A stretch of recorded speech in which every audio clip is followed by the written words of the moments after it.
Welcome back. How's everything? There's nothing like being your own boss. And my customers are really liking your flat rate shipping. FedEx One rate. Really makes my life easier. Maybe a promotion is in order.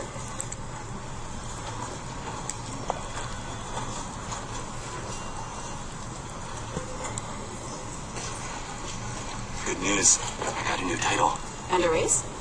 Management couldn't make that happen. Introducing FedEx One Rate. Simple flat rate shipping with the reliability of FedEx.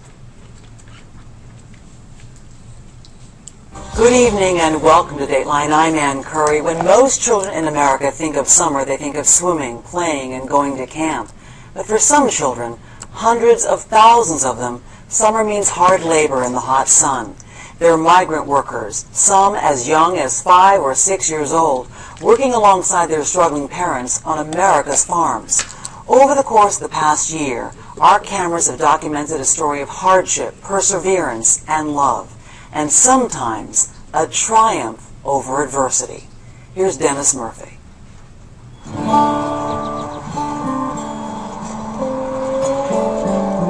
Driving through farm country, you see them at a distance in the summer haze. Small figures in the field, picking. The migrants. A dozen years ago, we wondered what kind of lives they led. Eventually, we were introduced to the Flores family of South Texas.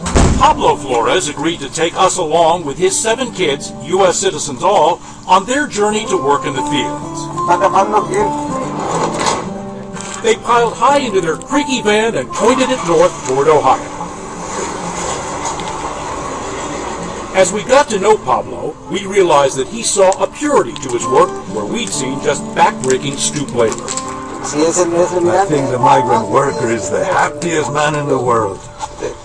But what an ordeal the migrant trail turned out to be.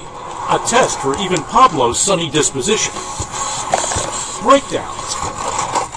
On-the-fly road repairs. Even his van catching fire. Back then, we watched the kids down uncooked hot dogs as they drove to the next fields for picking. Our American harvest. A bounty put on our tables over the years by little guys like James Flores, 11 years old and already a seasoned farmhand. This bone hurts a lot. The spine bone hurts? Yeah. But back in 1998, James worked through his aching back picking cucumbers, bent over in a field when he should have been in summer school. Also, his family would have extra hands to fill the farmers' buckets. We wondered then if the eye blink of childhood was being taken away from him and other children of the harvest. How about this 6-year-old? And a 2-year-old beginning her apprenticeship. Even more than 10 years ago, we were surprised to capture these images of child labor in America.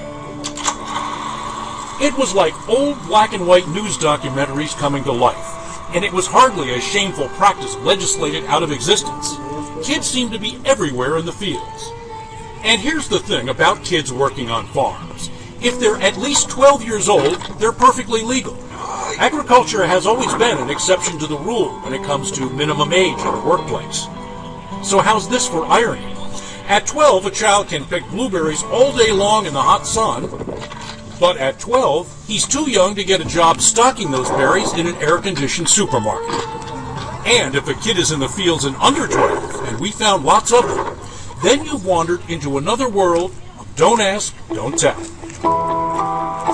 Pablo, the father of our South Texas family, knew the law about 12-year-olds, but it didn't keep him from taking 11-year-old James out to the fields to work right by his side. I understand it's a law, but the law can do anything against a person's will. What we found in the fields was a head-on between a father's rules and farmers who only wanted their crops picked without becoming cops themselves. Despite what maybe Dad wants, I'll have to put a stop to it. That summer of 1998, we also met the Villanuevas from Texas. They were picking blueberries in Michigan. 11-year-old Yvette was a veteran by then. Like her older sister Anna, she started working the fields when she was just 8. I feel like proud of myself because I'm helping my parents and everything. If we could have a genie come out of a bottle, right, and give you a wish, what would you ask the genie to give you? I would tell him to let me rest for a while. We kept in touch with the Villanueva kids over the years, and every summer they drove north to help their parents make ends meet. But would years of picking add up to any kind of future for the children? We showed our pictures to the then U.S. Assistant Secretary of Labor, Susan King.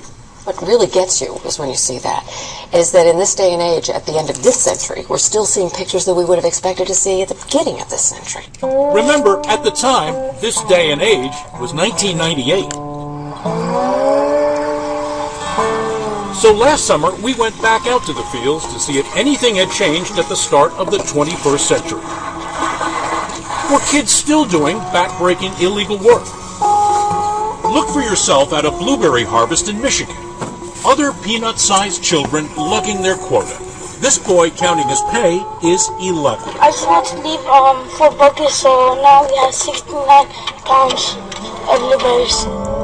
So come on along as we follow another migrant family's odyssey and catch up with some of those children from years ago, now young adults.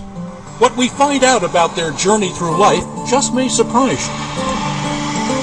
While some things change, and technology is having a profound change on the migrant families, the more the trials of the road stay the same. Yeah. Oh, no, it's fine. Take a charger, too, with you.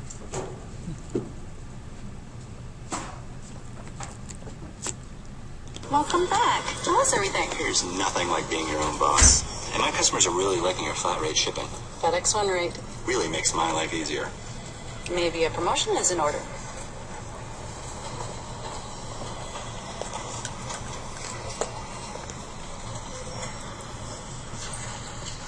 Good news. I got a new title. And a raise? Management couldn't make that happen. Introducing FedEx One Rate. Simple flat rate shipping with the reliability of FedEx.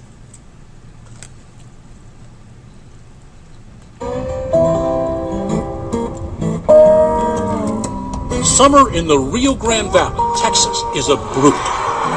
Time to leave. Make some money. It was here that we met the Villanueva family 12 years ago as they headed north for a season of picking.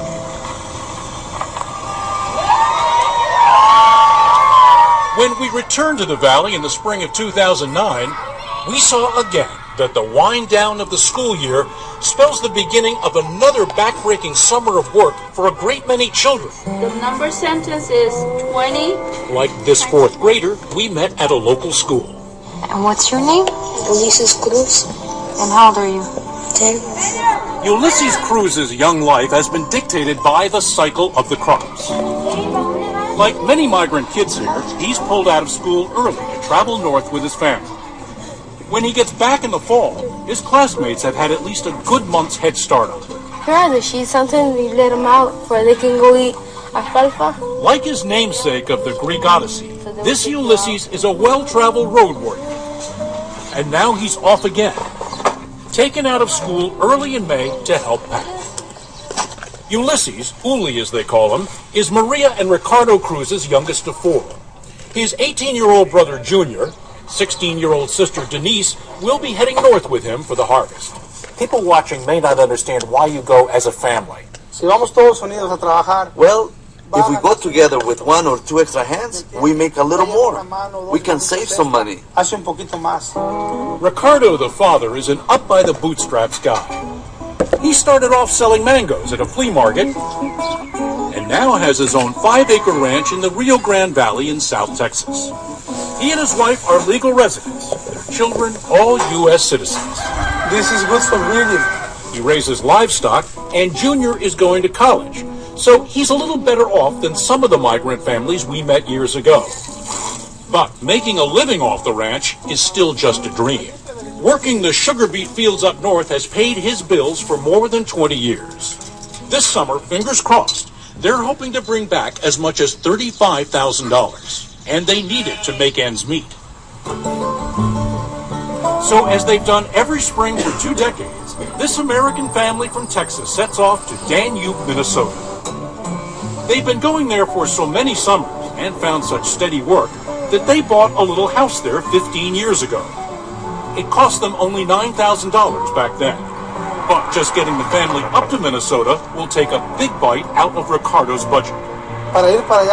We need a minimum of $3,000 to $4,000 for gas to get there, for the time we aren't working, and to buy some food. To pay for the gas, Ricardo auctions off one of his cows. He gets $950, less than he'd hoped. It's time to close up the ranch property and get going. The 10-year-old pickup with camper top is jam-packed with clothes, fruits, vegetables, even a cooler full of frozen meat from livestock they've raised themselves.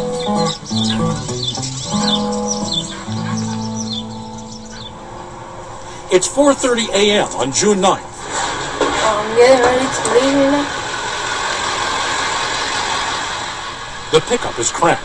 Mom, it's easy here, and I'm here, and my brother over here, and my dad over here.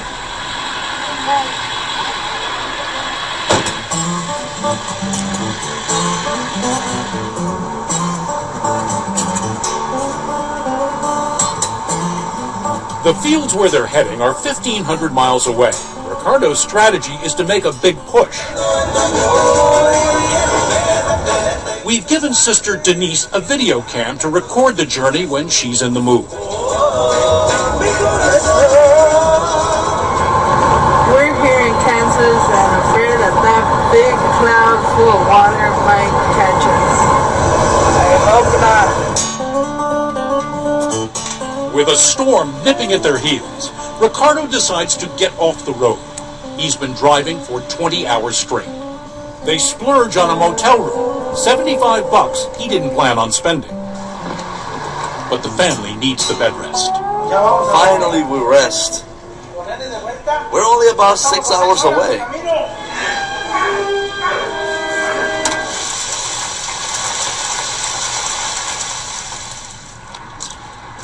Come the morning, they're only about 300 miles shy of their destination. So far, the truck's been steady. Ricardo gives it a quick inspection. And then it happens. As they approach the bridge at the Iowa state border, disaster. Sparks fly. A wheel has come sailing off on its way to Iowa all by itself. Now the question isn't when will they get to Minnesota, it's will they get there in one piece?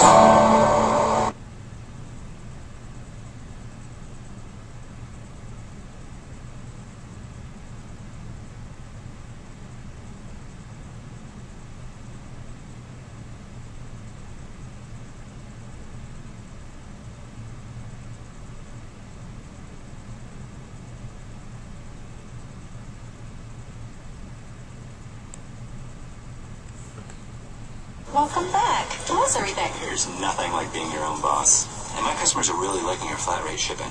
FedEx One rate. Really makes my life easier. Maybe a promotion is in order.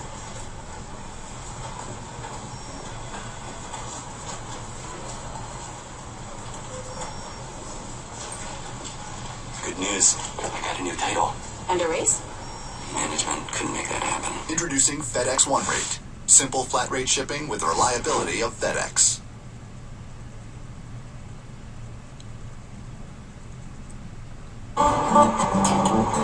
Everything was going smoothly for the Cruz family's 1,500-mile trip north until the Nebraska-Iowa border. Suddenly, lug nuts tear loose. The right rear wheel flies off their pickup just as they cross the Mormon Trail Bridge 60 feet above the Missouri River. Imagínate, me toca 70 millas por hora. Si ella quería zafar, ya se me quería salir para afuera. No surprise, this family isn't a member of AAA. So roadside assistance is a family affair. Ricardo's first call is to a nephew who happens to live just an hour away on the other side of the bridge in Iowa. A small blessing anyway, this nephew is in the auto parts business. But Mom Maria is worried. This is a setback they didn't need. A police car pulls up half an hour after the mishap. The officers call for a tow. The tow truck driver deposits the broken truck and family back on the Nebraska side of the bridge. The fee? $125 for the 5-mile tow. 2 more hours pass before Ricardo's nephew from Iowa shows up with parts and a mechanic friend to lend a hand. The truck is patched up on site. And even though Ricardo only pays the friends and family rate, the accident, repairs and all, costs him about $600, more than his week's pay working in the sugar beet fields. The day is a loss. They decide to spend the night at the nephew's family in Iowa. Uli promptly plants himself in front of Guitar Hero with his cousins. And Ricardo reflects on the what-ifs of their near tragedy. We were lucky. Had we not stopped to sleep last night, who knows what may have happened. Now Ricardo is seriously worried about the unexpected money out the window. The picking fields are still hundreds of miles away. He's wondering if it's all worth it, this migrant family life. It's dangerous to travel all this way. You can lose your life and your family in a minute.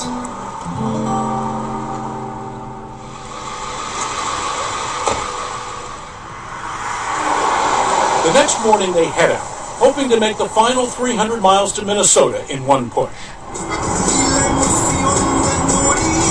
After an exhausting 3 days on the road, the Cruz family finally arrives in Danube, Minnesota. They pull into their little house in the heartland, their home away from home for more than 15 years. They unpack and settle into familiar rooms. There's one important thing to do before another season begins, and that's to find out where the work is. Junior, with a better command of English, will make the calls. Oh, man. Don't talk with the farmers. The farmers of these sugar beet fields belong to a cooperative factory that processes the beets into the final product, granular sugar itself. Harvesting has been done by machine for years. Migrants like the Cruz family do the chores the machinery can, pulling weeds and clearing rocks. On this day, they found work removing stones and debris from the farmer's field that had been churned up by the big harvesters. Remember, Ulysses is only 10, 2 years under the legal work age. Uli follows his father's tracks in the field and collects rocks in a manner unfamiliar to most kids in America. Pulling rocks out sounds like really hard work. Yeah, sometimes they're really heavy and your back gets tired. The farmer has a small flatbed vehicle called a Kubota. They pile the rocks into it. Oh no! Ulysses says he learned to drive it when he was 6. That's not all he drives. My dad told me to drive a tractor when I was young, where I could help him to do stuff. I'm bored. I don't want to drive anymore. The monotony out here is as bad as the sweat labor. Uli gives himself a break from picking up stones. And what does a 10-year-old do out in the fields? Why, roll down a hill. Only this hill is a giant mound of chicken manure.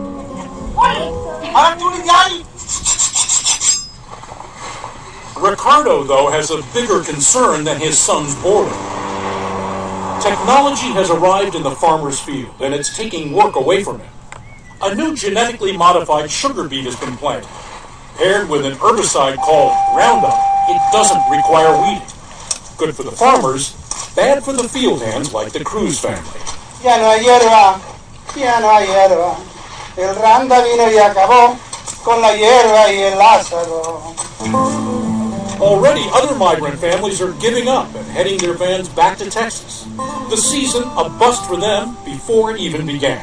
Ahora está muy triste el asunto. It's a sad situation. We are one of 2 or 3 families working right now.